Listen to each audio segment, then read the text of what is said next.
మూసీ పరివాహక ప్రాంతంలో ప్రజల ఆమోదం తీసుకున్న తర్వాతే మీరు ప్రాజెక్టులో ముందుకు పోవాలని బీఆర్ఎస్ నేత పటోళ్ల కార్తీక్ రెడ్డి ప్రభుత్వాన్ని కోరారు. ఈ విషయమే ఆయన తెలంగాణ భవన్లో మీడియాతో మాట్లాడుతూ ప్రజల ఆమోదం తీసుకోకుండా ముందుకు వెళ్లి తాము బలవంతం చేస్తామంటే మాత్రం హైదరాబాద్ మరొక అగ్నిగోళం అవుతుందన్నారు. మీ వెంట కేసీఆర్ ఉన్నాడు, మీరు ఎవరు భయపడవద్దు, బీఆర్ఎస్ పార్టీ వాళ్ళ తరపున నిల్చుంటుందని బాధితులకు పటోళ్ల కార్తీక్ రెడ్డి భరోసా ఇచ్చారు. మేము ఏదో బెటాలియన్ తీసుకొని హైడ్రాల్ ఎట్లయితే మేము ప్రజలని ఇళ్ళ నుంచి బయటికి గుంజుకొచ్చి ఇల్లులు కూలగొడుతున్నామో ఇది కూడా అంతే.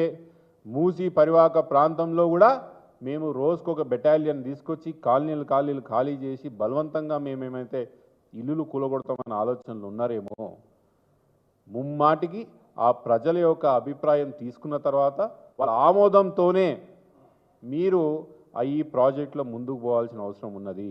లేదు మేము బలవంతం చేస్తాము, మేము వాళ్ళని మిగతా దగ్గర ఎట్లయితే చేసినామో ఇంట్లోకి వెళ్ళి బయటికి గుంజుకొచ్చి రోడ్ల మీద పడేసి మేము వాళ్ళ ఇల్లులు కూలుస్తామంటే మాత్రం నేను హెచ్చరిస్తున్న హైదరాబాద్ మరో అగ్నిగోళం అవుతుంది. హైదరాబాద్ అగ్నిగోళం అవుతుంది.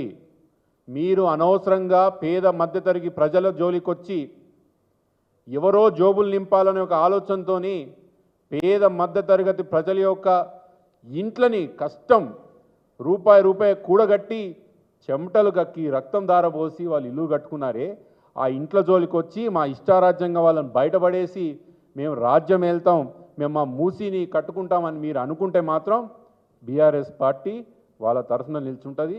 హైదరాబాద్ మాత్రం మరో అగ్నిగోళం చేస్తామని చెప్తున్నాం. This is a very serious warning.